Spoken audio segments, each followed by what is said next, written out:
Advertencia. El siguiente contenido puede estar basado en hechos reales, y otros pueden caer en lo especulativo. El objetivo principal es entretener e inspirar curiosidad. Nos esforzamos en ser serios y objetivos, respaldando las afirmaciones con fuentes confiables. Algunas ideas pueden ser interpretaciones, no todo lo compartido debe tomarse como una verdad absoluta. Bajo el velo de las sombras, los secretos ancestrales se agitan, donde la escritura se encuentra con la conspiración y la verdad se esconde en la oscuridad. Bienvenidos a Teorías Podcast.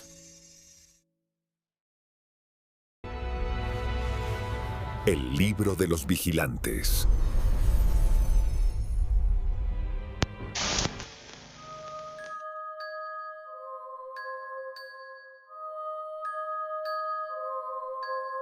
Bienvenidos a Teorías. Continuando nuestra investigación sobre la verdadera naturaleza de las entidades antiguas, hoy abrimos uno de los expedientes más impactantes de la historia, el libro de los vigilantes. Y cuando decimos abrimos un expediente, imagínenlo literalmente. Sientan el crujido del sello antiguo, el olor a polvo y a tiempo estancado, porque lo que hay dentro no es una simple historia, es una advertencia. Esta no es una relectura más del libro de Enoch, es una traducción propia y una reconstrucción directa desde las fuentes más antiguas, aplicando el mismo filtro con el que analizamos la naturaleza física de Yahweh, 0 filtros teológicos. 0 filtros, eso es lo importante. Piensa en ello como limpiar el barro de un fósil imposible. Durante siglos nos han contado que estas palabras son metáforas, sueños. Nosotros vamos a tratarlas como lo que parecen ser, la evidencia de un crimen. Para lograrlo, usamos el texto etíope, que es, como base crítica, los fragmentos arameos de Qumrán, los testimonios más antiguos que existen, para cotejar las lecturas originales, y finalmente los restos griegos de Agmim para controlar las variantes. No es un ejercicio académico, es forense. Cada palabra en arameo es una huella dactilar. Cada variante en griego es una mancha de sangre bajo la luz ultravioleta. Estamos reconstruyendo la escena de un suceso que la historia ha intentado desesperadamente olvidar. El resultado es un castellano limpio y literal, manteniendo los nombres originales y sus etimologías. El criterio es estrictamente físico y material. Si en nuestra investigación anterior vimos que los textos describen a entidades comiendo, caminando y luchando, aquí aplicaremos la misma lógica. Y esa lógica es aterradora, porque si el informe de Enoch habla de seres que descienden del cielo, se mezclan biológicamente con los humanos y procrean, ¿qué pasa si no es un mito? ¿Qué pasa si es un informe de campo? El primer registro de un evento de contacto que salió terriblemente mal. Este trabajo nace porque la mayoría de los audiolibros mezclan versiones tardías o suavizan las partes más extrañas. Aquí no debatimos con nadie. Simplemente te damos el texto más antiguo posible, en su contexto original. Olvida las interpretaciones cómodas. Lo que vas a escuchar es crudo, es extraño. Es el audio recuperado de una caja negra, rescatada de un desastre cósmico. Este audiolibro es una pieza clave en el gran rompecabezas. Escucharás el libro de los vigilantes capítulo por capítulo, con pronunciaciones originales y notas que aclaran el vocabulario. Prepárate. Porque no estás a punto de escuchar un cuento. Estás a punto de leer el informe sobre el origen de los gigantes híbridos, sobre la transferencia de una tecnología prohibida que actuó como un virus, corrompiendo a la humanidad, y sobre una rebelión en el cielo que dejó cicatrices en nuestro propio mundo. Si valoras este enfoque filológico y forense, suscríbete y activa la campana para no perderte ninguna pieza de esta investigación. Deja un me gusta si tienes el valor de querer que profundicemos más textos como este. Y dinos en los comentarios, ¿qué es lo que más te intriga de los vigilantes? Porque una vez que empiezas a escuchar sus nombres, ellos también empiezan a escucharte a ti. Empezamos.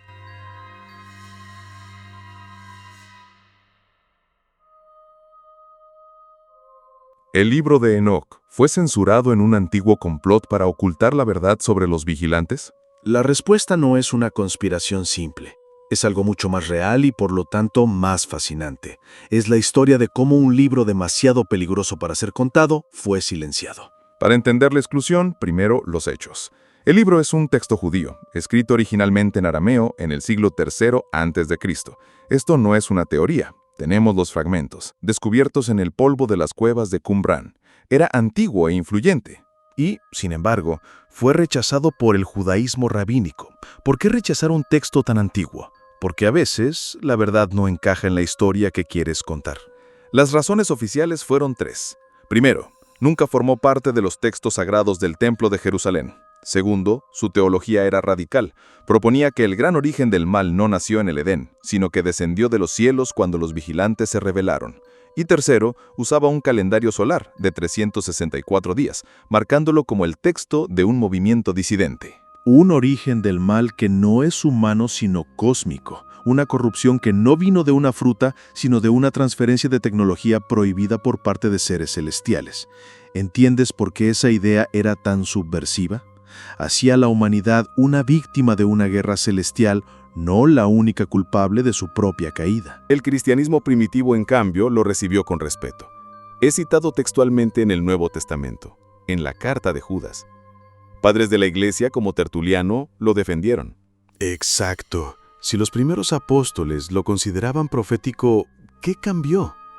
¿Qué hizo que la Iglesia decidiera que este libro, de repente, era demasiado? La maquinaria de la historia.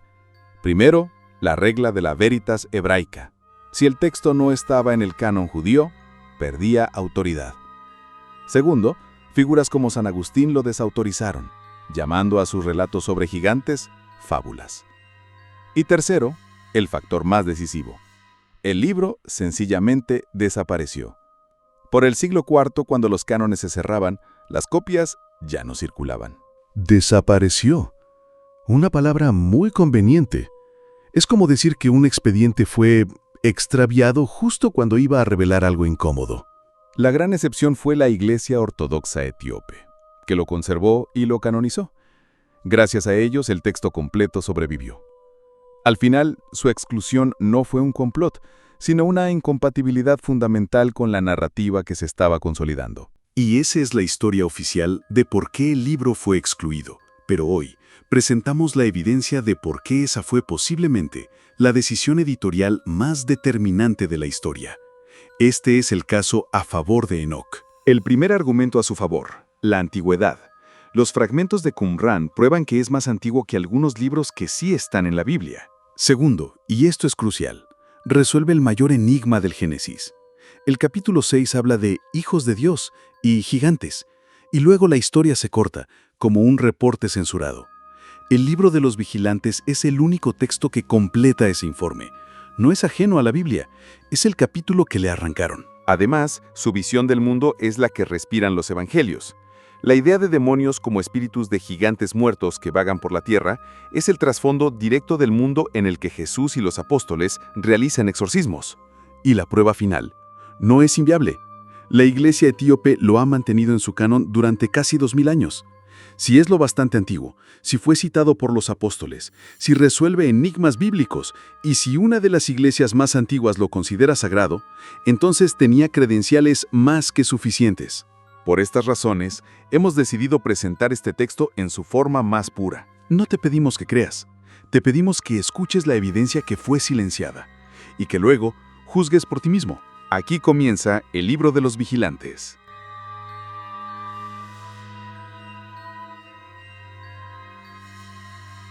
Lo que van a escuchar ahora no es una oración, no es un rezo. Es el inicio de un informe de campo. La transcripción de un comunicado recibido por un hombre llamado Hanoc. Presten atención al lenguaje. Es preciso, es deliberado y es aterrador. El comunicado de la bendición de Hanoc, con la cual bendijo a los seleccionados y a los de conducta correcta, aquellos que existirán en el día de la tribulación para la remoción de todos los adversarios. Tomó su discurso y dijo: Hanoc, un hombre de conducta correcta, cuya visión le fue abierta por el Poderoso. He recibido una visión de los apartados, una que los mensajeros celestiales me mostraron. De ellos he oído todo y he comprendido lo que vi.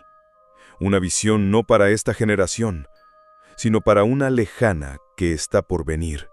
una visión para nosotros. Acerca de los seleccionados hablo, y sobre ellos tomo mi discurso. El gran apartado avanzará desde su morada. El regente eterno descenderá sobre la tierra, sobre el monte Sinaí. Aparecerá desde su campamento base y se manifestará en la fuerza de su poder desde el cielo de los cielos. Y todos se estremecerán, y los vigilantes temblarán. El pánico y un gran temblor se apoderarán de ellos hasta los confines de la tierra. Las altas montañas serán sacudidas y las colinas elevadas se derrumbarán, disolviéndose como cera ante la llama. La tierra se fracturará y todo lo que hay sobre ella perecerá.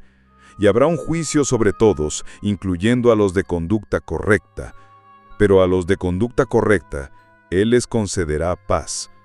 Protegerá a los seleccionados y sobre ellos habrá clemencia.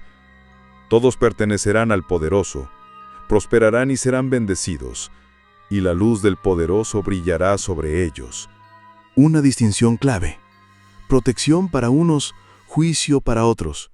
No es un cataclismo indiscriminado. Es una operación con objetivos. Y he aquí, Él avanza con decenas de miles de sus apartados, para ejecutar juicio sobre todos, y destruirá a los impíos y contenderá con toda carne por todo lo que los pecadores y los impíos han hecho y cometido en su contra. Acabamos de escuchar el prólogo, y es crucial que lo procesemos no como una profecía mística, sino como lo que es, el resumen ejecutivo de una operación militar inminente. Vamos a desglosar el informe. Comencemos por el mensajero. El autor se identifica como Hanok.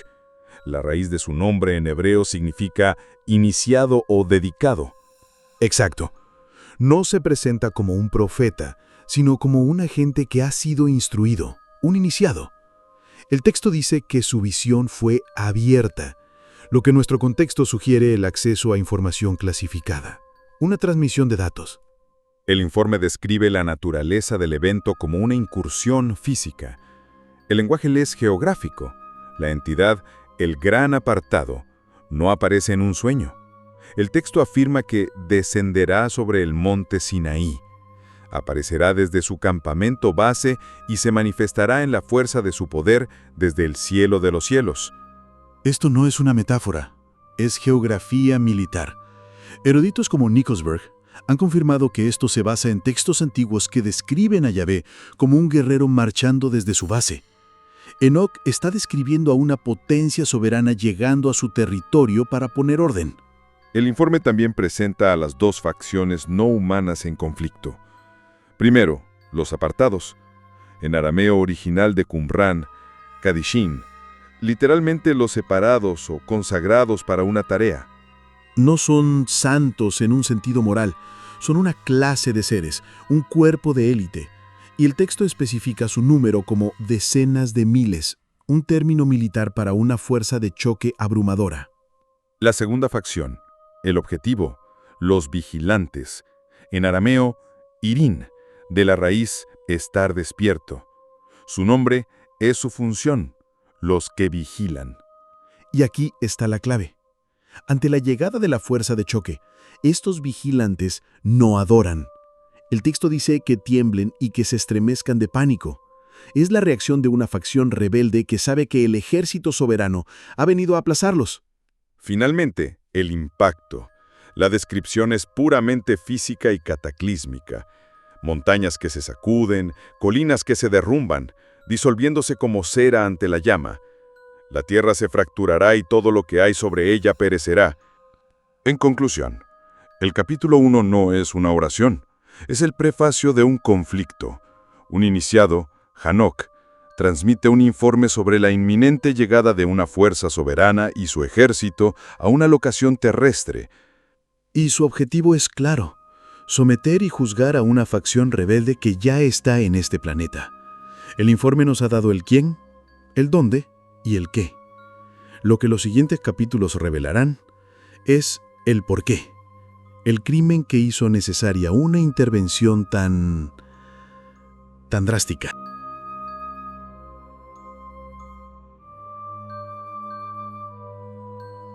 Antes de presentar un crimen, un buen fiscal debe establecer la ley que fue violada.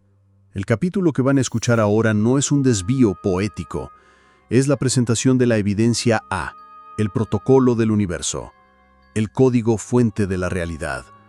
Escuchen con atención. No es un poema sobre la naturaleza, es el estándar contra el cual se medirá una monstruosa transgresión.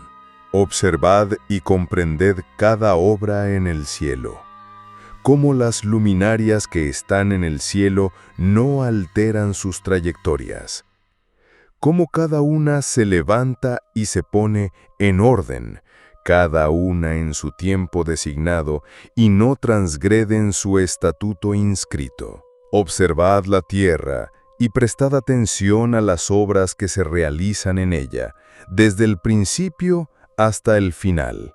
Cómo ninguna de las obras del poderoso sobre la tierra cambia, sino que todas son visibles para vosotros.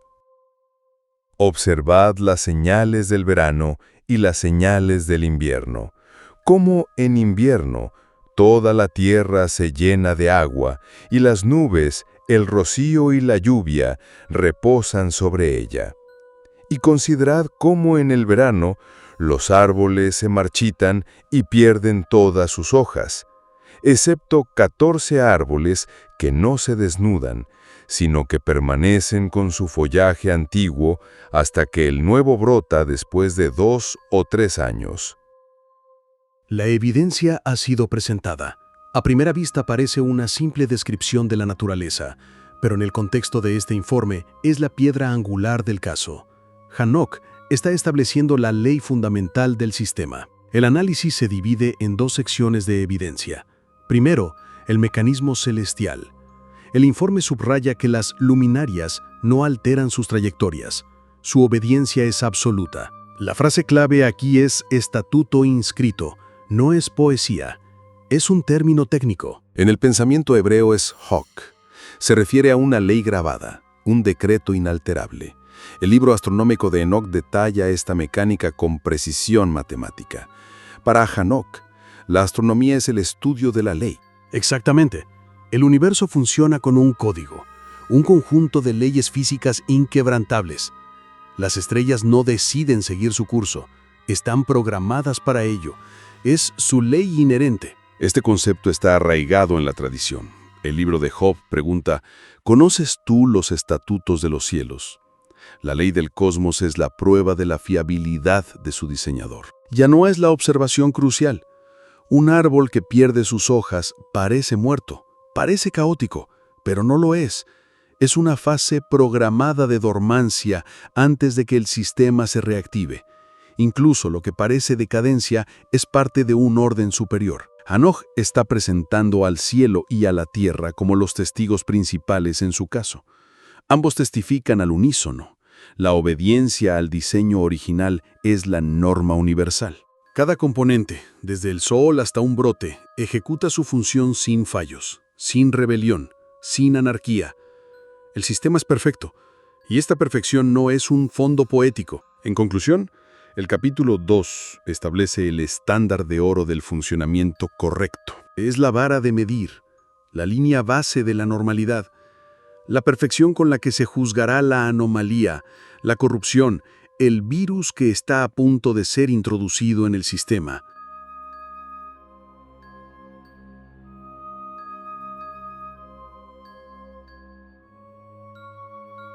En el capítulo anterior, el informe estableció la ley universal. Ahora, para reforzar el caso, enfoca el microscopio, presenta una prueba específica, un examen minucioso de la programación biológica de la Tierra, para demostrar que el sistema no solo es perfecto, sino también increíblemente sofisticado.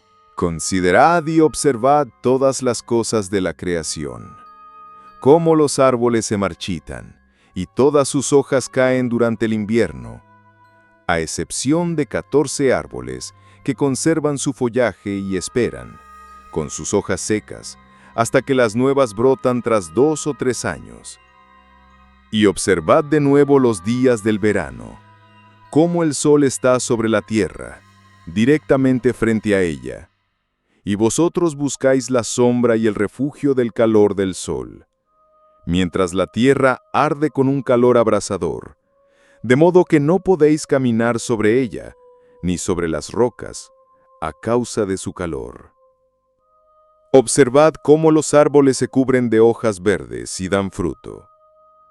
Comprended y sabed, acerca de todas sus obras, que aquel que vive por las eras ha hecho todas estas cosas.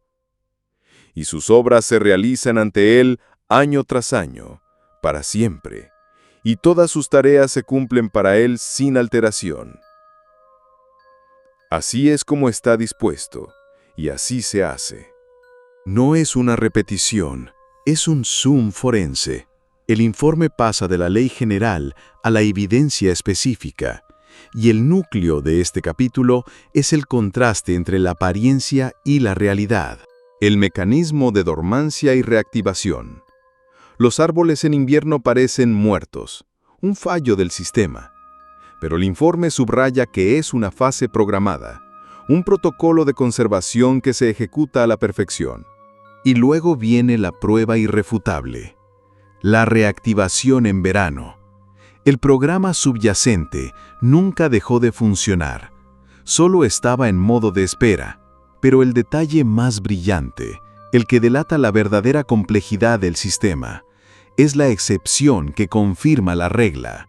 Los 14 árboles perennes. Exacto. Ese detalle, que parece menor, es crucial. Demuestra que el creador no usó un único programa simple de perder hojas. Implementó múltiples protocolos especializados para diferentes organismos. Esto no es un accidente, es ingeniería biológica sofisticada y deliberada. Esta evidencia funciona como una auditoría directa del mandato original de la creación.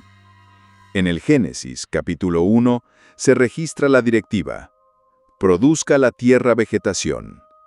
El informe de Hanoc confirma que, miles de años después, la tierra sigue ejecutando ese comando con una fidelidad del 100%.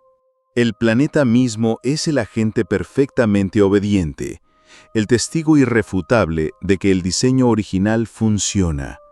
Y Hanoc usa esto para construir su argumento legal. Este método es un pilar de la antigua literatura de sabiduría. Extraer conclusiones de la observación rigurosa de la naturaleza. Pero aquí tiene un propósito forense.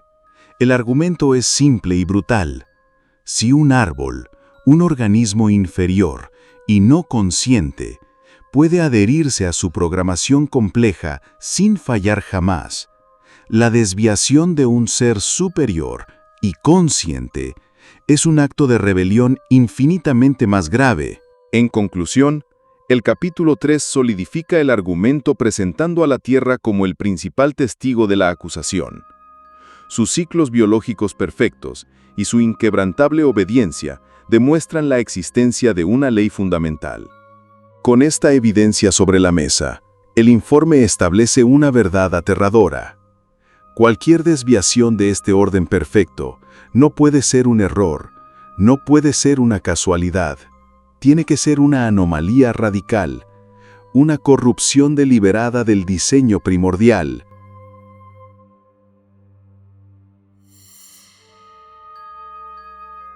Hemos visto la ley, hemos examinado la evidencia en detalle. Ahora, el informe presenta su argumento final. Esta no es información nueva, es la culminación del caso. Es el momento en que la Fiscalía se gira hacia el jurado y resume la irrefutable verdad antes de nombrar, por fin, a los culpables.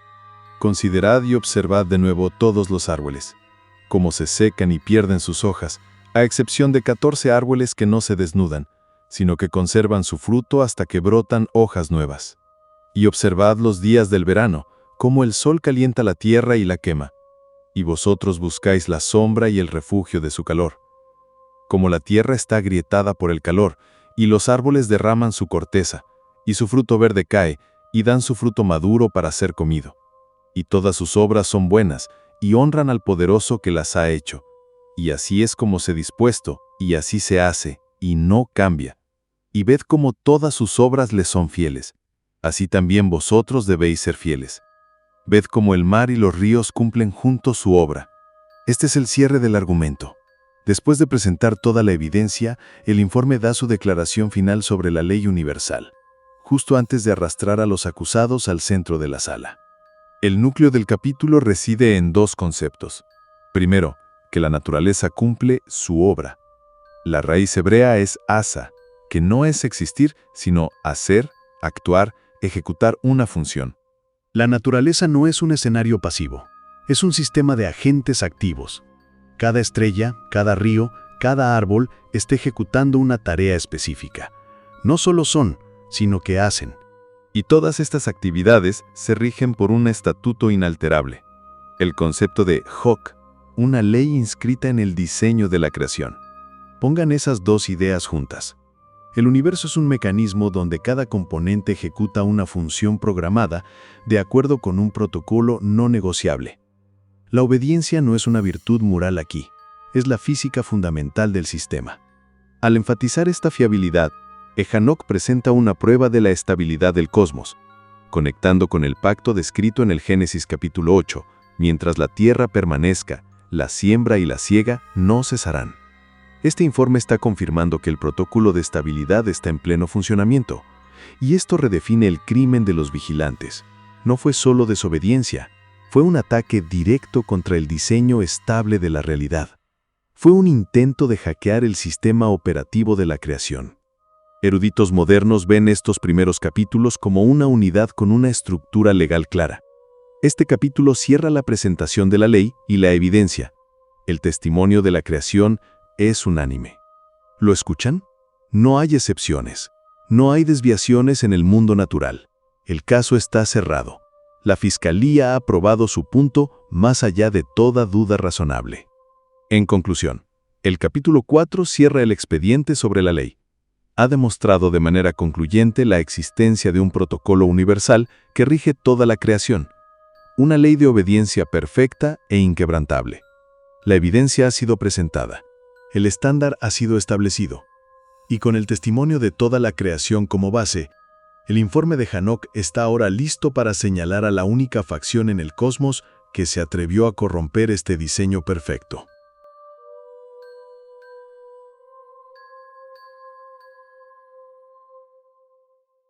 La ley ha sido establecida. El estándar ha sido probado. La evidencia de un cosmos perfectamente ordenado es irrefutable. Ahora, el informe deja de observar. Ahora, el informe acusa. Y por primera vez, no habla de estrellas ni de árboles. Habla de ti. Considerad todas las obras que se realizan en el cielo, como no alteran sus trayectorias, y las luminarias, cómo se levantan y se ponen en orden, cada una en su tiempo, sin transgredir su estatuto. Observad la tierra y ved las obras que se realizan en ella, desde el principio hasta el fin. Cómo cada obra del Poderoso es invariable y se manifiesta a su tiempo. Pero vosotros no habéis permanecido constantes, ni habéis cumplido la ley del regente, la habéis transgredido, y habéis hablado palabras enormes y duras con vuestras bocas impuras contra su grandeza. Oh duros de corazón, no hallaréis paz. Ahí está, la acusación. Por tanto, maldeciréis vuestros días, y los años de vuestra vida perecerán. La maldición se multiplicará, y no recibiréis compasión. En esos días, entregaréis vuestros nombres para una maldición eterna a todos los de conducta correcta, y ellos os maldecirán a vosotros, los pecadores, para siempre. Pero para los seleccionados habrá luz, alegría y paz, y ellos heredarán la tierra. Mas para vosotros, los impíos, habrá una maldición. Entonces a los seleccionados se les dará sabiduría, y vivirán y no volverán a transgredir.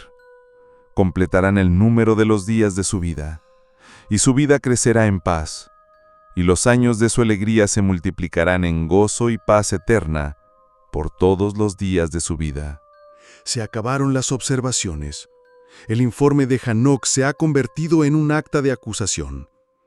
Este es el momento en que el fiscal, después de probar su caso, se vuelve y señala directamente al acusado. La humanidad. La naturaleza del crimen es doble. Primero, la transgresión de la ley. La palabra semítica subyacente es psha. No es un error, es una rebelión deliberada, el acto consciente de violar un pacto. Pero el segundo crimen es más profundo. Revela la verdadera naturaleza de la anomalía humana. No es solo un acto, es una declaración de guerra cognitiva. Habéis hablado palabras enormes y duras con vuestras bocas impuras contra su grandeza. Ninguna otra criatura puede hacer esto. Es una corrupción de la conciencia misma. Mientras el universo habla de su creador con obediencia, la humanidad usa su voz para desafiarlo. El informe diagnostica la causa de esta conducta como ser duros de corazón. En la antigüedad, el corazón era el centro del intelecto y la voluntad. Un corazón endurecido, o sclerocardía en griego, no es falta de emoción, es un estado de resistencia cognitiva. Es la condición de un sistema que se niega a procesar las directivas de su programador. Es un rechazo fundamental al protocolo de la existencia. Es el lenguaje legal exacto que se usa en otros textos para describir la rebelión contra un pacto. La humanidad, en su totalidad, es la parte que ha roto el contrato con la realidad. En conclusión, el capítulo 5 establece el qué y el cómo del crimen humano, un estado de rebelión activa y consciente contra el diseño universal. El resultado es inevitable. No hallaréis paz. Una consecuencia lógica de vivir en oposición directa a la naturaleza del sistema. Pero al presentar a la humanidad como la única anomalía en un universo perfecto, el informe nos obliga a hacer la pregunta más importante de todas. Si esta rebelión no es natural al diseño, ¿de dónde vino? ¿Es un fallo de fábrica? ¿O esta corrupción fue introducida por una fuente externa? La respuesta a esa pregunta es el verdadero y terrible secreto del libro de los vigilantes.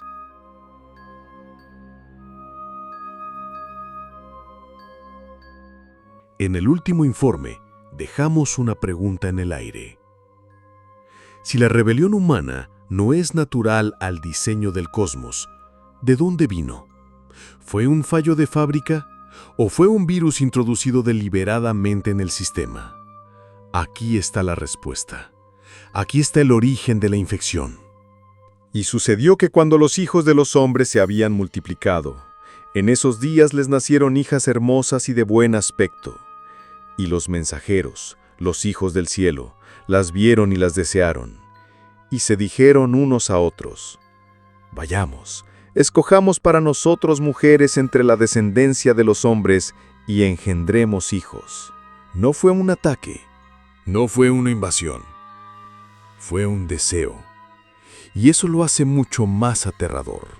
Entonces Shemijasa, que era su jefe, les dijo: temo que en verdad no consintan en realizar este acto, y que yo solo tenga que pagar la penalidad por una gran transgresión. Pero todos ellos le respondieron y dijeron: hagamos todos un juramento, y comprometámonos todos con anatemas mutuos a no abandonar esta intención, sino a llevar a cabo este plan. Entonces juraron todos juntos, y se comprometieron a ello con anatemas mutuos. Y ahí está, la causa de la anomalía humana. La corrupción no fue un fallo de diseño, fue una interferencia externa, deliberada. El capítulo 6 nos da los nombres de los agentes y la premeditación de su crimen. El texto nombra a los perpetradores con dos títulos. Primero, hijos del cielo. En los fragmentos arameos de Qumran, Bnei Shemaya. Esto no denota divinidad, sino un lugar de origen. Este es el eslabón místico que lo conecta con el Génesis 6 y sus Bene a Elohim, los hijos de los poderosos. Este libro es la versión extendida y sin censura de la historia que el Génesis solo se atreve a esbozar. Y nos da su segundo título: Los vigilantes, los Irín, los que están despiertos. Su nombre era su función, una unidad de observación, una guarnición, que aquí decide amotinarse. El reporte es explícito sobre el motivo del crimen. No es una lucha de poder, es un impulso biológico, escojamos mujeres y engendremos hijos. Su objetivo es la procreación interespecies. El núcleo del crimen es físico, genético. Querían cruzar una barrera biológica fundamental, mezclando su linaje del cielo con el linaje de la tierra. Esta es la explicación más antigua y detallada sobre el origen de los Nefilim. La transgresión no es moral, es material. El líder del motín, Shemihasa, cuyo nombre significa «mi nombre ha visto», no expresa remordimiento. Su preocupación es pragmática. Teme que sea el único responsable de lo que él mismo califica como una gran transgresión. Fíjense en eso. No se opone al plan, quiere asegurarse de que la culpa sea compartida. Es la lógica de un jefe de conspiradores, no de un penitente. Quiere un pacto de destrucción mutua asegurada. La respuesta de su cohorte transforma el deseo en una conspiración formal. Al hacer un juramento y comprometerse con anatemas mutuos, formalizan su rebelión. Y ahí está, el momento clave. Un acto impulsivo se convierte en un motín premeditado y organizado. Se están atando a su crimen, asegurándose de que no haya desertores. En conclusión, el capítulo 6 identifica la fuente de la corrupción mundial. No es la humanidad, sino una facción de seres no humanos, los vigilantes, que abandonaron su puesto. Su crimen fue una transgresión biológica deliberada. Su método, una conspiración jurada. Con este acto, la anomalía fue inyectada en el sistema terrestre. El virus fue liberado. Y la cuenta atrás para la intervención militar que escuchamos en el capítulo 1 acaba de comenzar.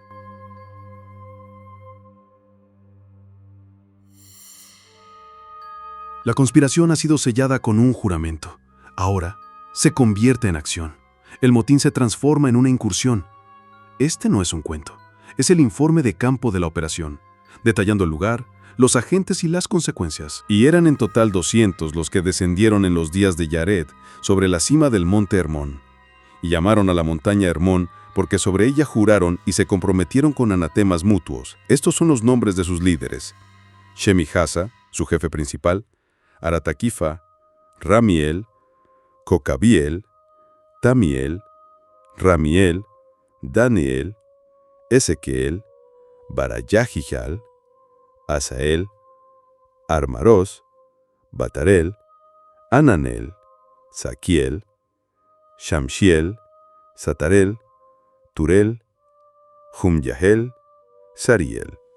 Estos eran los jefes de sus decenas. Escuchen esos nombres. No es una turba, es una lista de oficiales. La cadena de mando de la insurrección. Y tomaron para sí mujeres, y cada uno escogió la suya. Y comenzaron a entrar en ellas y a contaminarse con ellas, y les enseñaron hechizos y encantamientos, y el corte de raíces, y les revelaron las plantas. Y ellas quedaron embarazadas, y dieron a luz grandes gigantes, cuya altura era de 3000 codos. Estos consumieron todas las provisiones de los hombres, y cuando los hombres ya no pudieron sustentarlos, los gigantes se volvieron contra ellos y devoraron a la humanidad, y comenzaron a pecar contra las aves, y las bestias, y los reptiles, y los peces, y a devorar la carne de los otros y a beber la sangre. Entonces la tierra clamó contra los sin ley. El plan se ha ejecutado, y el resultado es una catástrofe. Este capítulo es el informe desde la zona 0. La localización es geográficamente precisa. El monte Hermón, Har Hermón. El propio texto conecta su nombre con la palabra hebrea Herem, Harem, anatema, juramento. El lugar del descenso queda marcado para siempre por el crimen que se selló allí. No es solo una montaña, es la escena de un crimen. La lista de 200 agentes y sus jefes de sección confirma que fue una operación organizada. Una unidad militar con una cadena de mando. La consecuencia biológica inmediata es la creación de una nueva forma de vida. Los grandes gigantes. Son los seres que el Génesis llama Nefilim, los caídos, y Giborim, los violentos. Pero Hanok no los describe como héroes míticos. Los describe como lo que son: un desastre ecológico, una especie invasora con una característica aterradora, un metabolismo insostenible. El informe lo deja claro. Esto no es un mal espiritual, es una crisis de recursos. Son una carga biológica que el ecosistema local simplemente no puede soportar. Cuando los recursos se agotan, el programa biológico de los gigantes revela su fallo más terrorífico. Se vuelven contra sus proveedores y devoraron a la humanidad. Y a partir de ahí, el sistema colapsa por completo. El informe detalla una espiral de violencia. Devoran humanos, luego al resto de los animales y finalmente se devoran entre ellos. La introducción de este híbrido ha roto la cadena alimentaria y ha desatado un ciclo de predación universal. La frase final: la tierra clamó contra los Inley. Y esa no es una metáfora. En la visión de Hanok, el planeta mismo, como un organismo vivo, está registrando un trauma. Está emitiendo una señal de auxilio por la violación sistemática de sus leyes biológicas. En conclusión, el capítulo 7 documenta la ejecución y el resultado catastrófico del motín. La conspiración ha producido una crisis biológica a escala planetaria. Una especie híbrida e invasora está consumiendo el mundo, llevando el ecosistema al borde del colapso. Con la Tierra misma pidiendo ayuda a gritos, la necesidad de esa intervención militar que escuchamos en el capítulo 1 ya no es una opción. Es una inevitabilidad.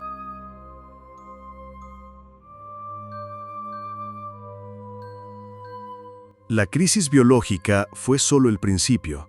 Si el capítulo anterior describió la contaminación de la sangre, este detalla la contaminación de la mente.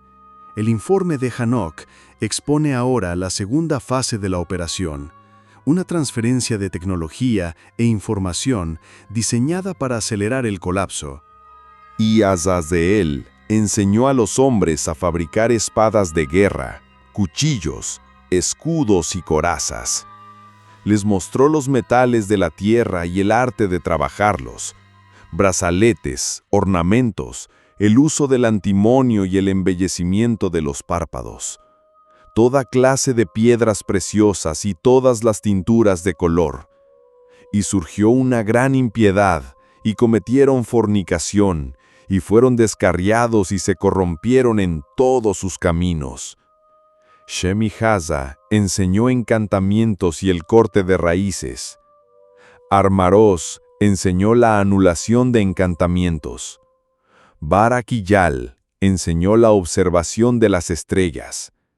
Kokabiel enseñó las constelaciones. Ezeke-E enseñó el conocimiento de las nubes. Araki-El enseñó las señales de la tierra. Shamshi-El enseñó las señales del sol. Serai-El enseñó el curso de la luna. Y a medida que los hombres perecían, clamaron, y su clamor ascendió hasta el cielo. No solo se mezclaron con la humanidad, la actualizaron a la fuerza.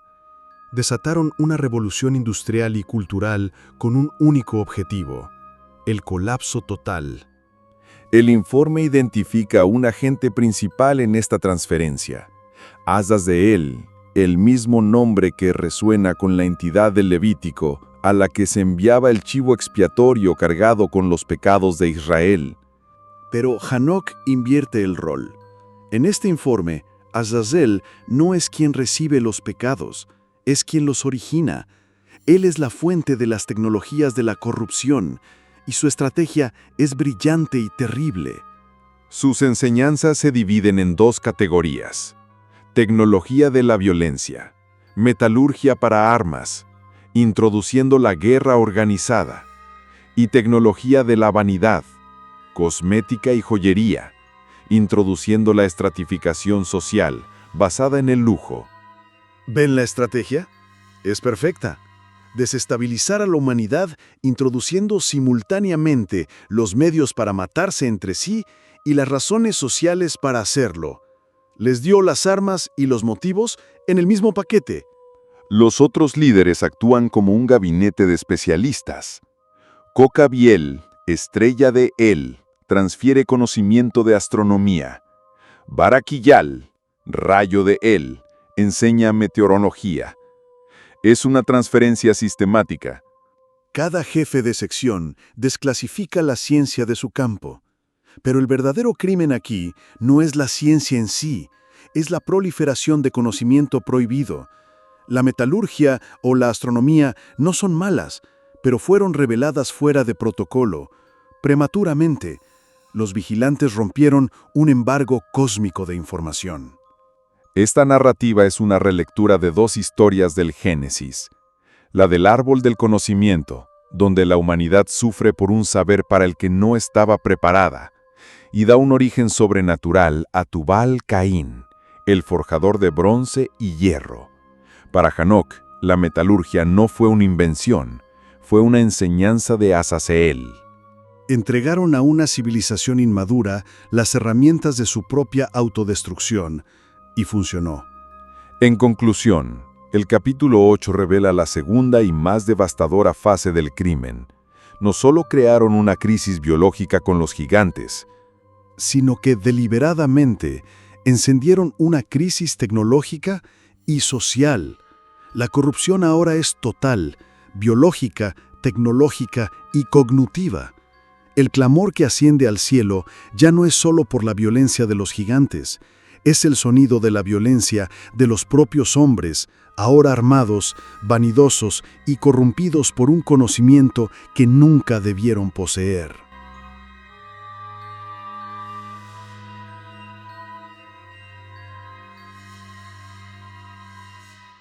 El clamor ha sido escuchado.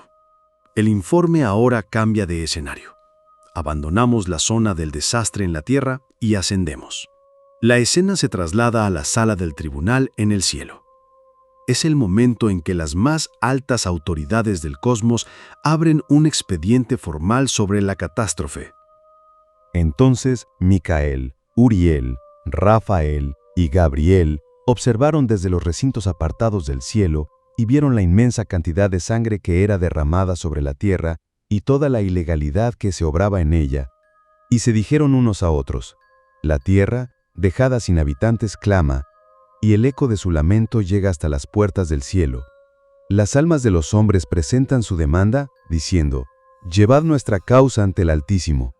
Y se dirigieron al regente de las eras, diciendo: Señor de señores, poderoso de los poderosos, Rey de reyes y regente de las eras, tú has hecho todas las cosas y tienes autoridad sobre todo.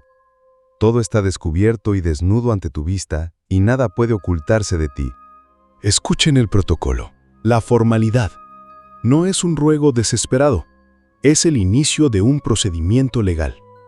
Tú ves lo que Azazel ha hecho, cómo ha enseñado toda ilegalidad sobre la tierra y ha revelado los secretos eternos que se guardaban en el cielo. Y Shemijasá, a quien tú diste autoridad para gobernar sobre sus compañeros, también ha conspirado. Ellos han ido a las hijas de los hombres, han dormido con ellas, se han contaminado y les han revelado toda clase de transgresiones. Y las mujeres han dado a luz gigantes, y por ello toda la tierra se ha llenado de sangre e ilegalidad. Y ahora, he aquí, las almas de los que han muerto claman, y sus lamentos ascienden. No pueden escapar de la ilegalidad que se comete sobre la tierra. Tú conoces todas las cosas antes de que sucedan, y ves estas cosas y las permites. No nos dices qué debemos hacer con respecto a esto. Y con esa última frase, la demanda ha sido presentada. La pregunta ha sido formulada. La escena ya no es la de un crimen, es la de un juicio. La investigación es llevada a cabo por 4 entidades de alto rango, un gabinete de crisis, Micael, quien como él, el comandante militar, Uriel, luz de él, el oficial de inteligencia, Rafael, el asanado, el responsable del bienestar, y Gabriel, fuerza de él, el ejecutor. No son ángeles etéreos, son los jefes de departamento del gobierno celestial, el alto mando, y han decidido unánimemente elevar el informe a la máxima autoridad. La demanda se describe como el clamor de la sangre. Este es un concepto legal semítico. En Génesis 4, tras la muerte de Abel, se dice que la voz de la sangre de tu hermano clama. La sangre derramada injustamente no es silenciosa. Emite un clamor legal que exige justicia. Lo que Hanoc describe es la suma de todos esos clamores, un tsunami de demandas legales ascendiendo desde la tierra. Este es el mismo patrón que vemos en otras crisis bíblicas. Un crimen masivo en la tierra genera una demanda legal que obliga a una respuesta celestial. El pliego de cargos es específico. No culpan a la humanidad, sino que identifican a los instigadores. Nombran a los dos cabecillas y sus crímenes: Azazel, acusado de transferencia de tecnología ilegal, y Shemi-Hassá, acusado de abuso de autoridad y de liderar la conspiración biológica. Esto es crucial. No es una queja general sobre el mal. Es el resultado de una investigación que ha concluido con la identificación precisa de los principales responsables. Saben exactamente quién empezó el fuego. En conclusión, formaliza el conflicto. La crisis planetaria se ha convertido en un caso cósmico. Los investigadores han presentado su informe. Las víctimas han presentado su demanda.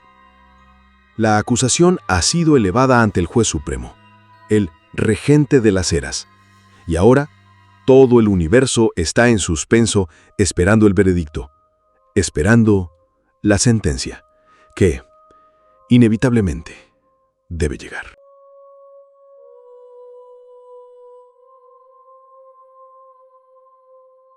La demanda ha sido presentada, la evidencia ha sido escuchada, la pregunta ha sido formulada. Ahora, la respuesta. No es un debate, no es una negociación, es una serie de órdenes ejecutivas. Es el veredicto convertido en un plan de operaciones. Entonces el Altísimo, el grande y apartado, habló, y envió a Arsayal-Ayur al hijo de Lamec, diciéndole: Adviértele en mi nombre que se esconda, y revélale el fin que se acerca, que toda la tierra será destruida y un diluvio está a punto de venir sobre toda la tierra, y destruirá todo lo que hay en ella. Instrúyelo sobre cómo puede escapar y cómo su descendencia sobrevivirá para todas las generaciones del mundo. Y de nuevo, el regente le dijo a Rafael: Ata a Azazel de manos y pies, y arrójalo a las tinieblas. Haz una abertura en el desierto que está en Dudael, y arrójalo allí.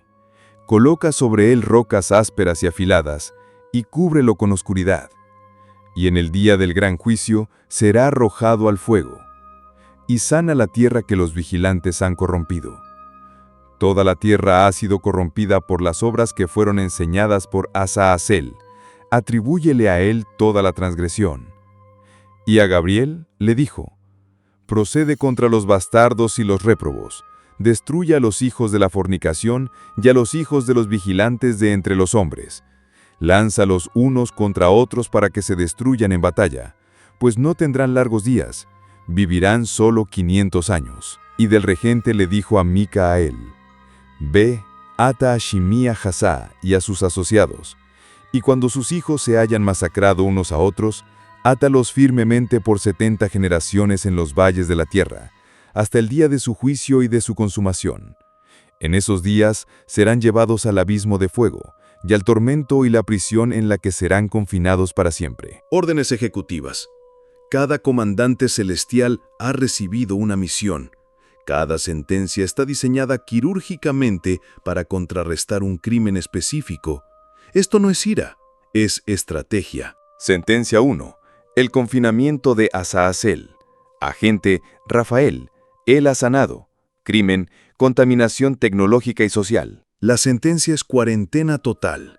El agente de la corrupción es puesto en contención biológica de nivel máximo, aislado en un lugar específico, Dudael, y sellado en la oscuridad. El que reveló los secretos es privado de toda información. Es una justicia poética y brutal. Sentencia 2. La autodestrucción de los gigantes. Agente Gabriel. Fuerza de él. Crimen. La crisis biológica, la especie invasora. Y la solución es una obra maestra de estrategia oscura, no una purga directa. Es una guerra civil instigada. Gabriel recibe la orden de volver a los híbridos violentos unos contra otros. El diseño fallido se convierte en el instrumento de su propia aniquilación. Eficiente. Clino. Sentencia 3. El encarcelamiento de Shemi-Hassá y su cohorte. Agente Micael. ¿Quién como él? El comandante en jefe. Crimen, motín, conspiración y la transgresión biológica original. Prisión a largo plazo. A diferencia de Azazel, que es aislado fuera del sistema, ellos son encarcelados dentro del planeta que corrompieron, forzados a ser testigos mudos de la historia hasta su juicio final. La carta de Judas lo resume perfectamente. guardados en prisiones eternas bajo oscuridad. Finalmente, la advertencia a Noé. En este contexto, el diluvio no es un castigo por el pecado humano. Es una medida de descontaminación planetaria. Es el reset del sistema para erradicar las líneas de sangre contaminadas y purificar la tierra de la violencia que la ha infectado. En conclusión, el capítulo 10 es el manual de operaciones para la retribución divina. Es calculado, sistemático y brutalmente eficiente. El informe demuestra que la respuesta a la crisis no es un acto de ira ciega. Es una compleja operación militar y judicial diseñada para desmantelar la rebelión, neutralizar sus consecuencias y restaurar a cualquier costo el orden original del planeta.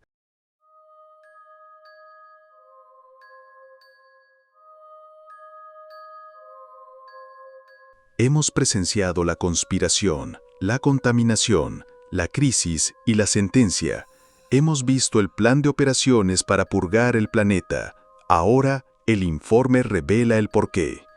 Esta no es una postdata, es el objetivo final de la misión, la especificación técnica de la restauración. Y en aquellos días, toda la tierra será labrada en justicia, y será enteramente plantada con árboles y llena de bendición. Y todos los árboles del deseo serán plantados en ella, y plantarán en ella viñas. Y la viña que se plante en ella dará fruto en abundancia, y de toda semilla que se siembre en ella, cada medida dará 1000.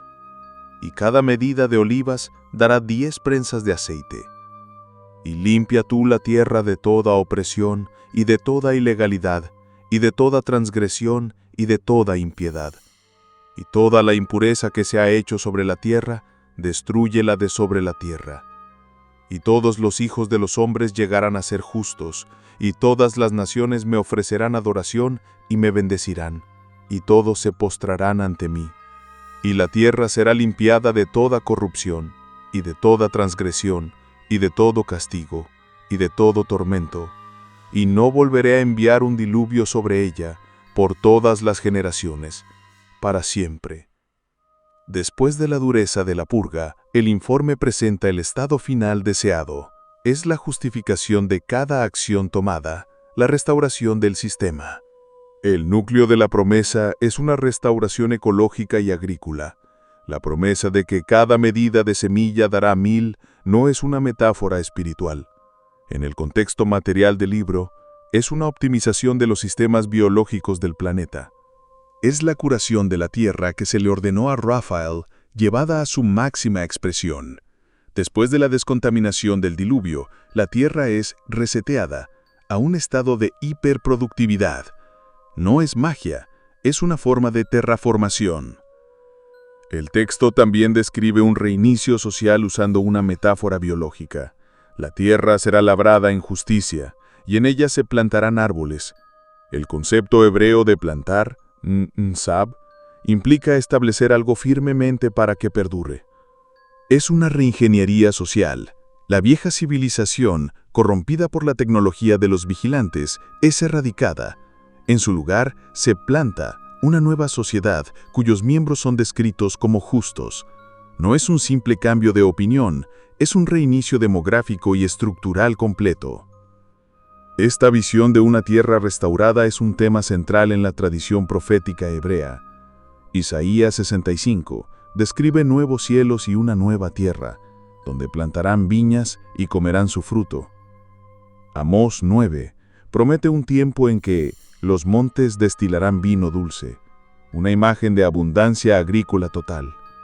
Hanoc está operando en esa misma tradición, describiendo el resultado tangible del juicio cósmico, una utopía ecológica y social perfectamente diseñada.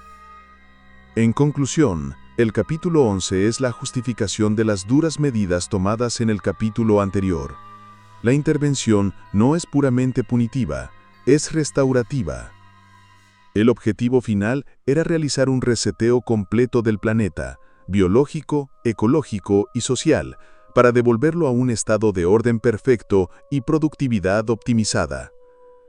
Este capítulo cierra el primer y más impactante arco narrativo del libro de los vigilantes. Comenzó con la descripción de una contaminación y termina con la promesa de una purificación total y una paz duradera.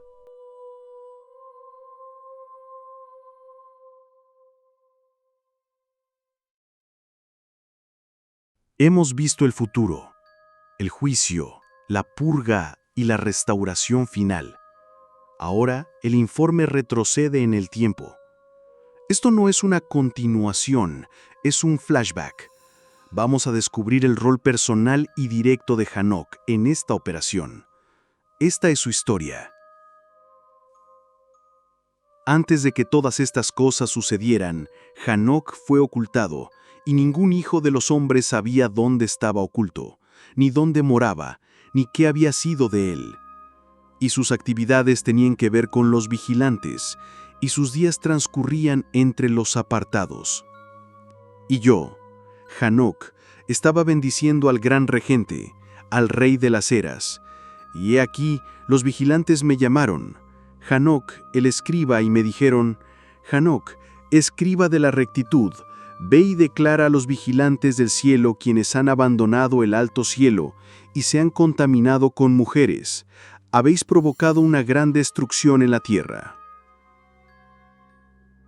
No tendréis paz ni perdón por la transgresión.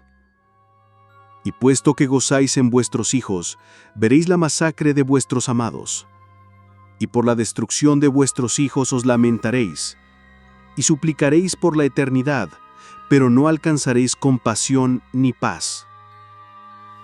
Y Hanok fue y les dijo, sois acusados.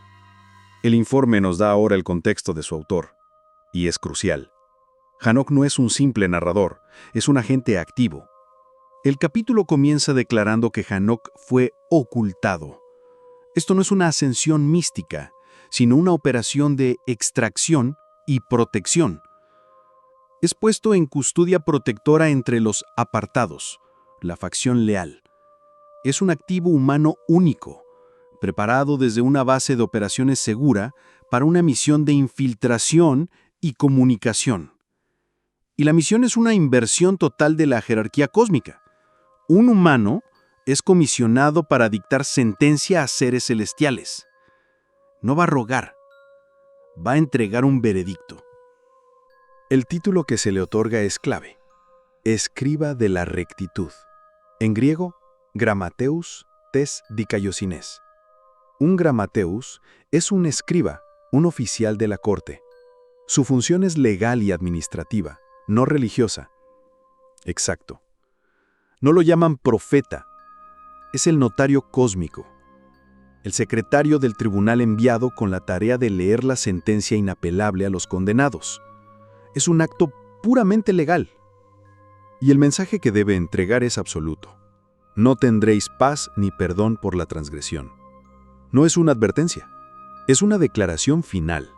El juicio es definitivo. Y noten la crueldad psicológica del castigo. No solo serán destruidos, sino que serán forzados a ver la masacre de sus amados hijos. Es un castigo diseñado para causar el máximo dolor emocional antes del confinamiento. En conclusión, el capítulo 12 establece la autoridad y la función precisa de Hanok. No es un mero observador, sino un agente comisionado con un rol legal específico. Es el intermediario humano enviado para notificar formalmente a los comandantes enemigos de su condena irrevocable. Un acto de audacia increíble.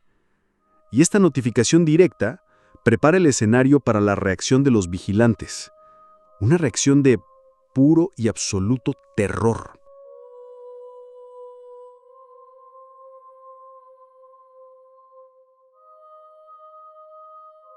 La notificación ha sido entregada. La reacción de los condenados no es de desafío, como se podría esperar de seres tan poderosos. Es de puro y absoluto terror. Y en su terror, intentan una última y desesperada maniobra legal, una apelación. Y yo, Hanok, fui y le dije a Azazel, no habrá paz para ti.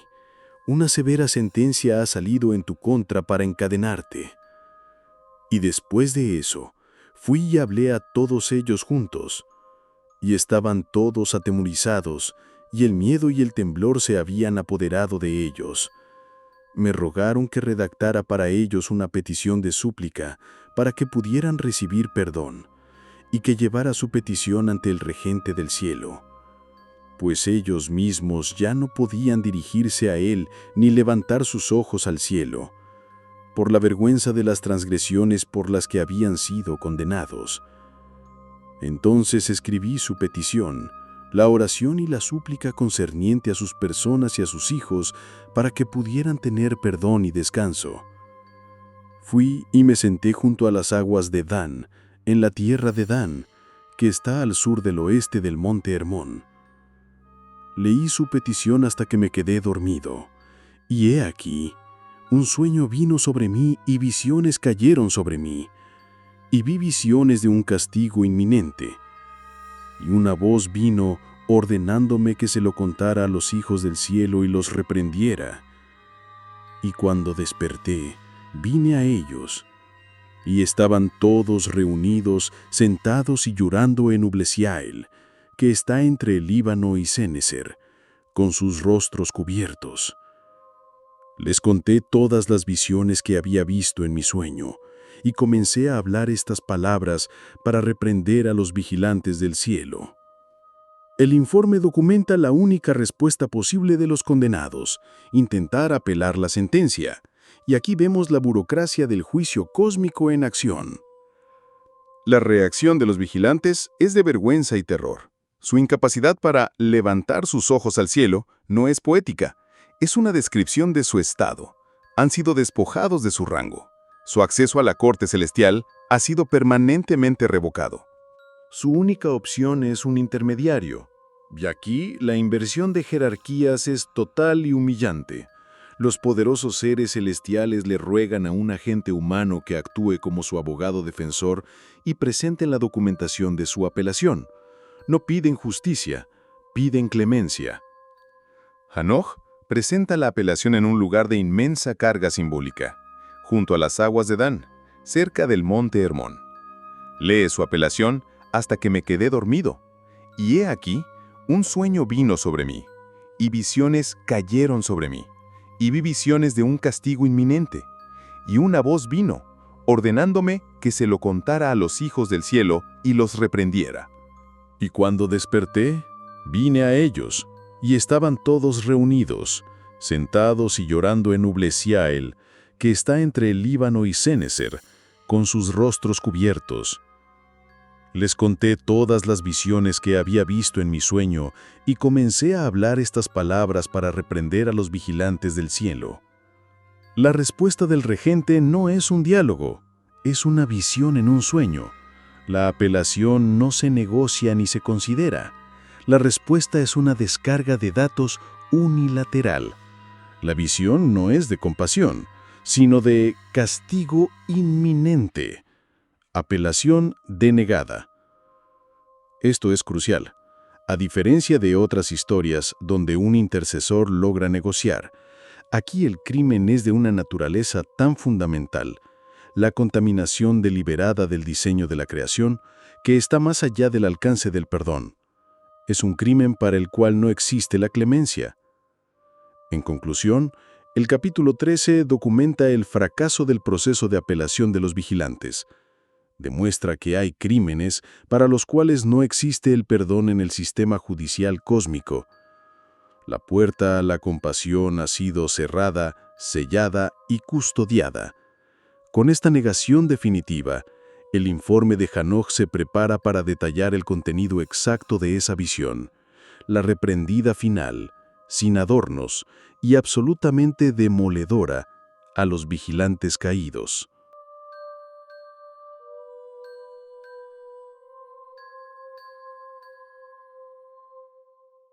La apelación ha sido denegada. La puerta al perdón ha sido sellada.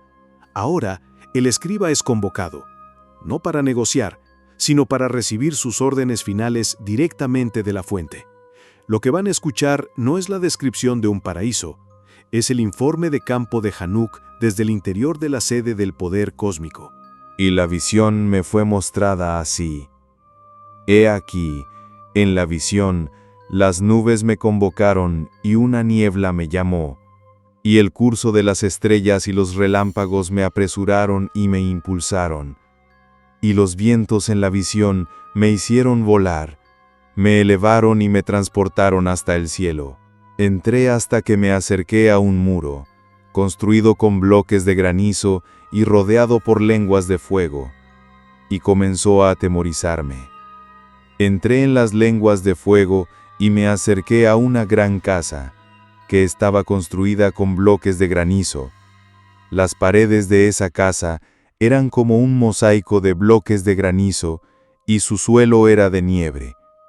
Su techo era como el curso de las estrellas y los relámpagos, y entre ellos había querubines de fuego, y su cielo era de agua.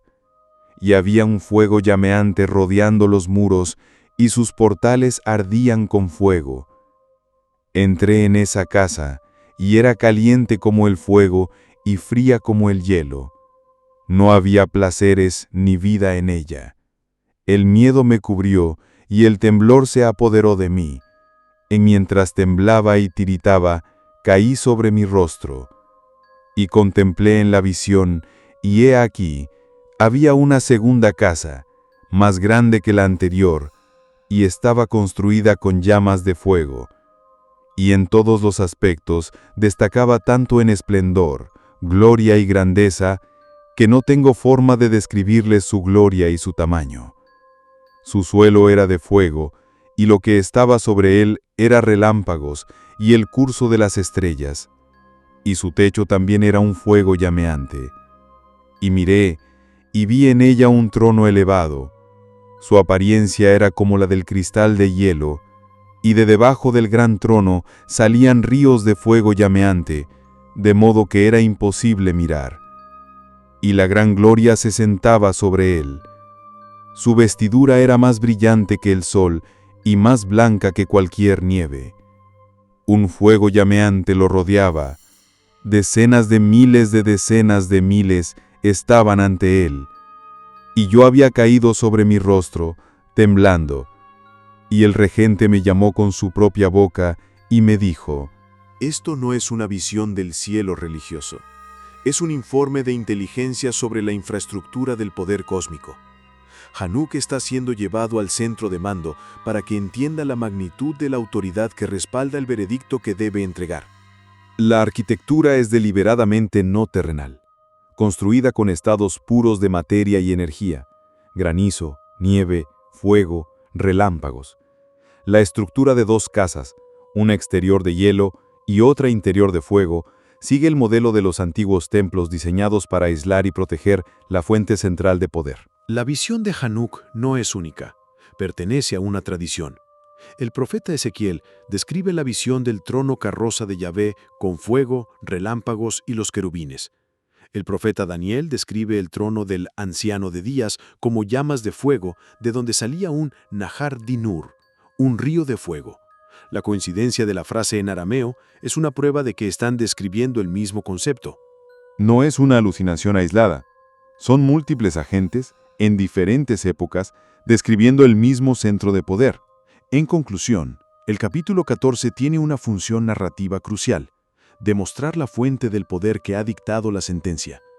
Hanuk está siendo llevado al centro de mando para que entienda la magnitud de la autoridad que respalda el veredicto que debe entregar.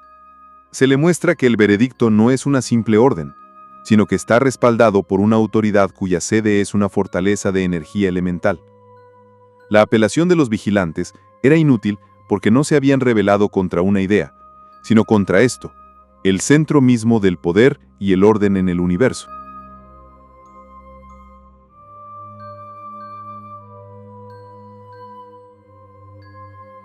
Tras la demostración de poder absoluto, Hanok recibe su informe final, su directiva. Lo que van a escuchar no es una simple reprimenda moral, es el análisis técnico de la transgresión, explicando fríamente por qué la mezcla de dos formas de vida fue una violación catastrófica del diseño original. Y él me respondió y me habló con su propia voz. Escucha, no temas, Hanok, hombre de conducta correcta y escriba de la rectitud. Acércate y oye mi voz. Ve y dile a los vigilantes del cielo que te han enviado a interceder por ellos.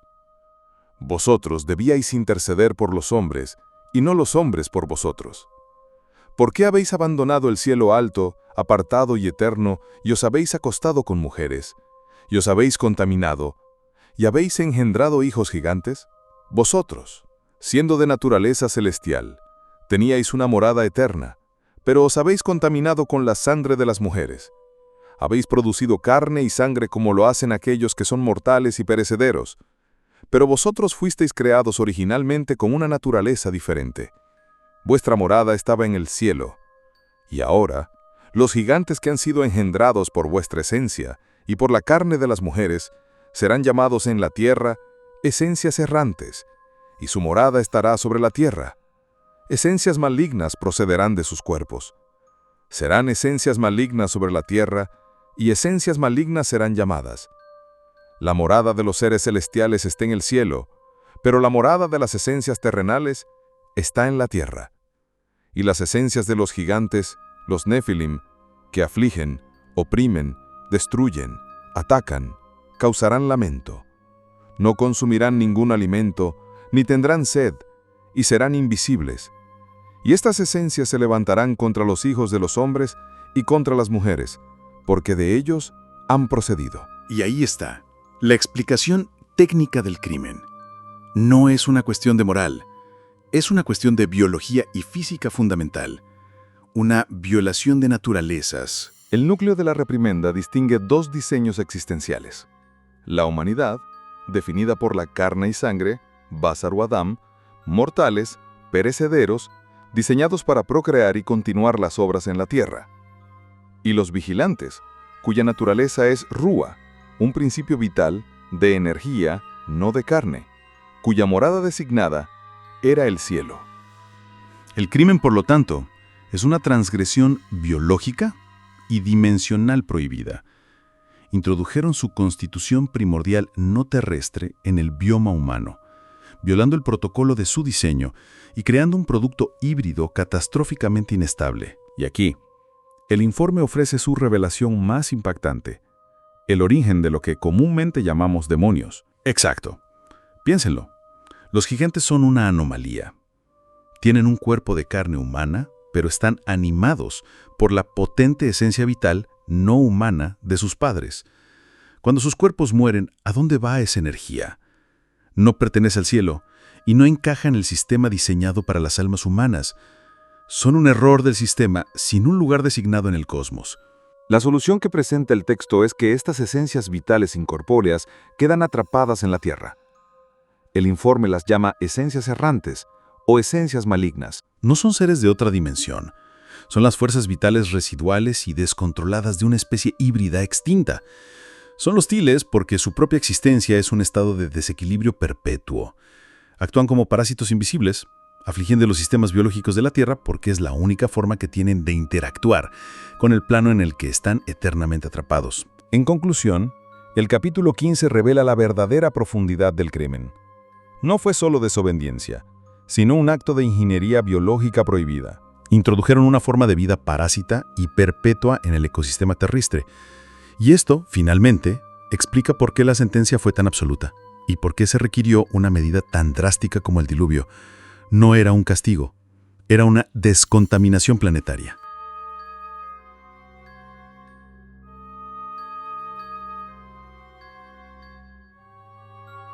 Hemos entendido la naturaleza técnica del crimen. Ahora, el informe documenta la ratificación final de la sentencia. No hay más análisis, no hay más debate. Este es el cierre del expediente, el sello final sobre la puerta de la prisión cósmica. Y ahora, a los vigilantes que te han enviado a interceder por ellos, diles, vosotros estabais en el cielo, y aunque los secretos aún no os habían sido revelados, conocíais misterios sin valor.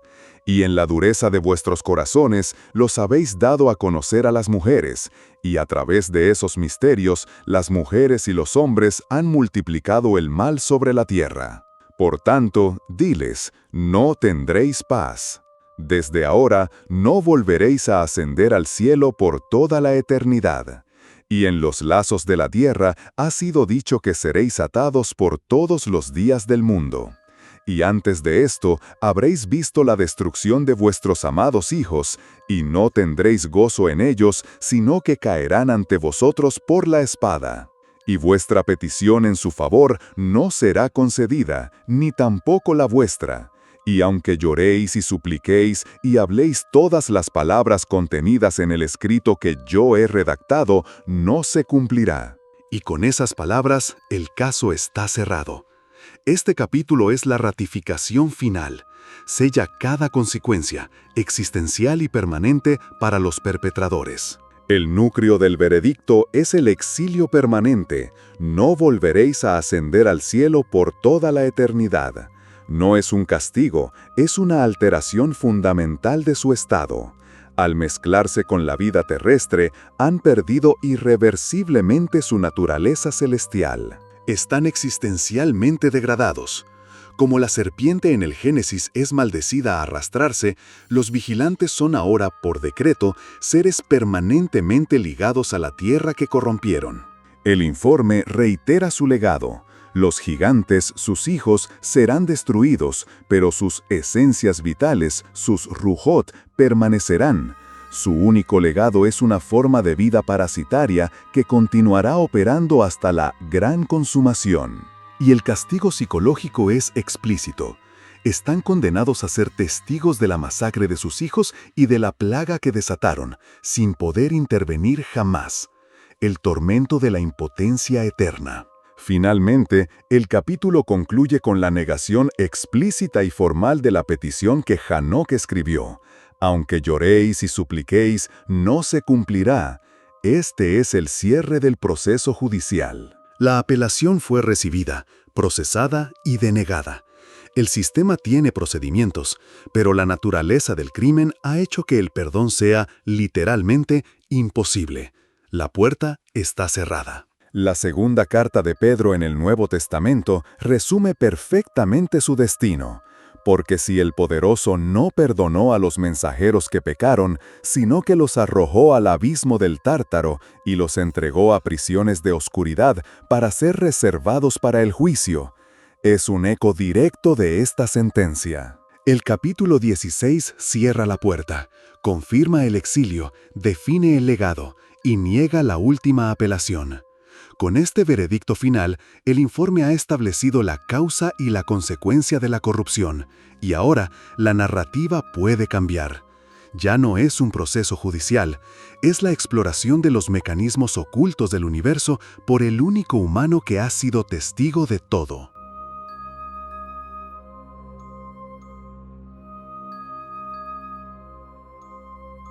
El caso ha sido cerrado, el veredicto dictado.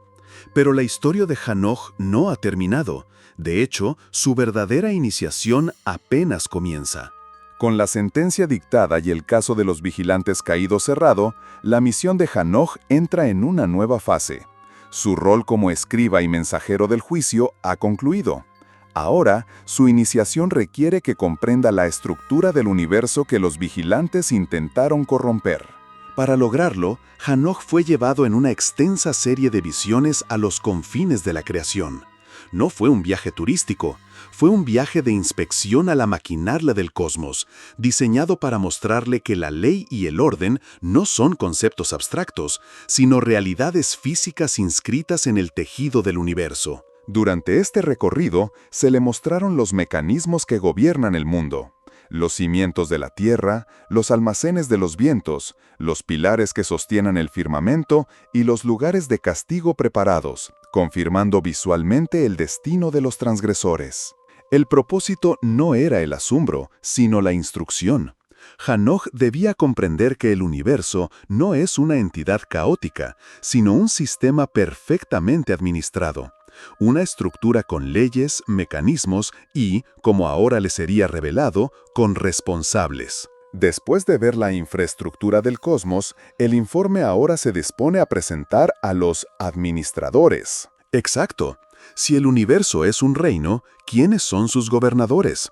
Si es una maquinaria, ¿quiénes son sus ingenieros en jefe?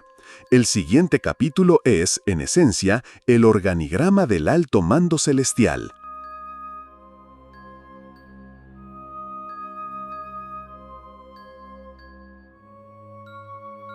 Hemos visto la infraestructura, hemos visto la maquinaria del cosmos. Ahora, el informe nos presenta a los administradores. Este no es un capítulo sobre fe, es un documento organizacional. Es el organigrama del alto mando celestial. Y estos son los nombres de los mensajeros apartados que vigilan. Uriel, uno de los mensajeros apartados, el cual está encargado del mundo y del abismo de fuego. Rafael, uno de los mensajeros apartados, el cual está encargado de las esencias vitales de los hombres. Raguel, uno de los mensajeros apartados, el cual ejecuta el juicio sobre el mundo de las luminarias. Micael, uno de los mensajeros apartados, el cual está encargado de la mejor parte de la humanidad y del pueblo. Saracael, o Sariel, es el jefe de contrainteligencia y asuntos internos. Su trabajo es investigar y gestionar las corrupciones y rebeliones dentro del propio sistema. Gabriel, fuerza de él, es el guardián de los lugares sagrados y las entidades de élite. Supervisa el paraíso, las serpientes y a los querubines, la guardia del trono. Y Remiel, él ha elevado, es el administrador de la resurrección. Supervisa el proceso de transición de los justos en el juicio final. La idea de un consejo de 7 no es una invención de Hanoch, sino que sistematiza una tradición antigua. En conclusión, el capítulo 20 define la estructura del poder cósmico. Las operaciones descritas anteriormente no son ejecutadas por un único ser, sino a través de una burocracia jerárquica y especializada. Esto refuerza el tema central del libro. El universo es un reino con un gobierno, leyes y funcionarios.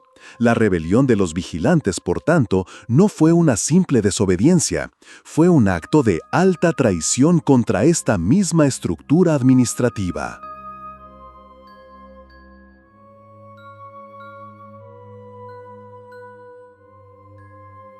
Hemos conocido el organigrama del poder, a los administradores del cosmos. Ahora, el informe de Hanoch detalla la fase final de su iniciación. Es llevado a un gran viaje de inspección para ver, con sus propios ojos, dónde y cómo se ejecuta la justicia cósmica. Durante este recorrido, Hanoch es transportado a los lugares donde las sentencias se hacen tangibles.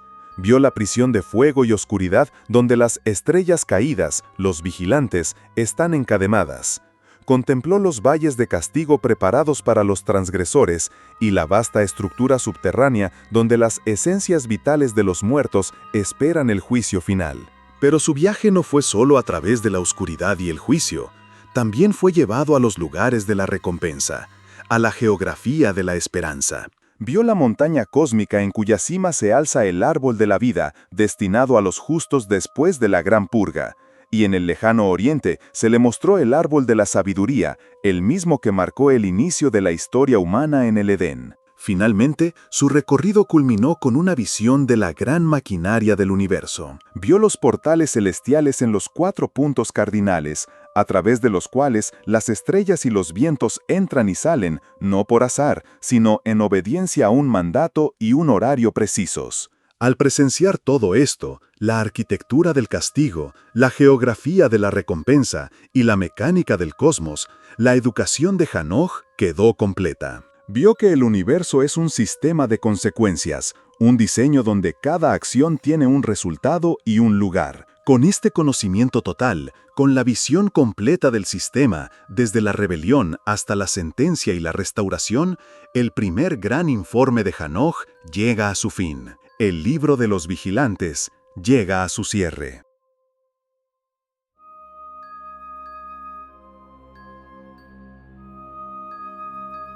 Hemos llegado al final de la primera parte del informe de Hanoch, el libro de los vigilantes, y las conclusiones, leídas a través de una lente literal y material, son directas y profundamente perturbadoras. Hemos escuchado el testimonio de una facción de 200 seres no humanos, los vigilantes, que abandonaron su puesto. Su crimen no fue un pecado místico, sino una transgresión biológica. la procreación con mujeres humanas que dio origen a una especie híbrida destructiva. Hemos documentado cómo, además, ejecutaron una transferencia de tecnología prohibida que corrompió y desestabilizó a la civilización humana. Y finalmente, hemos sido testigos de la respuesta, una operación judicial y militar a escala cósmica para neutralizar a los agentes, purgar su legado y restaurar el orden en el planeta. Y es aquí donde este expediente se conecta directamente con nuestra investigación anterior sobre el Dios físico. Allí presentamos la evidencia de que las entidades descritas en el Tanaj, como Yahweh y los Elohim, no eran espíritus abstractos, sino seres tangibles de carne y hueso, parte de una compleja jerarquía celestial. Lo que el libro de los vigilantes nos ofrece no es una historia aislada, es un caso de estudio, un informe de campo detallado sobre una de las crisis operativas de esa misma jerarquía. Hanoch nos proporciona los nombres, los motivos y las consecuencias de una facción específica de estos hijos de los poderosos. Nos da una pieza fundamental del gran rompecabezas. El informe de Hanoch nos da esa pieza desde la perspectiva de la tradición hebrea aramea. Pero, ¿es la única pieza que existe o la más antigua? Si estos eventos fueron reales, ¿no deberían otros pueblos haber registrado algo similar? ¿Qué ocurre si miramos más allá, a los registros de la civilización más antigua de la Tierra, en Mesopotamia? ¿Qué historia contaron los sumerios en sus tablillas de arcilla sobre los seres que, según ellos, del cielo a la tierra vinieron? Si este viaje a través del libro de los vigilantes les ha parecido fascinante, denle a me gusta para que sepamos que quieren seguir armando este rompecabezas con nosotros. Suscríbanse y activen la campana si aún no lo han hecho, para no perderse ninguna de nuestras futuras investigaciones. Para apoyar directamente al canal y ayudarnos a producir teorías aún más profundas, ya tienen disponible la opción para unirse como miembros. Compartan este audiolibro con cualquiera que se atreva a cuestionar la historia oficial. Y lo más importante, queremos leerlos. Dejen su opinión en los comentarios. ¿Qué parte de este informe les impactó más? Gracias por acompañarnos en este descenso a los misterios del pasado. Nos vemos en la siguiente teoría.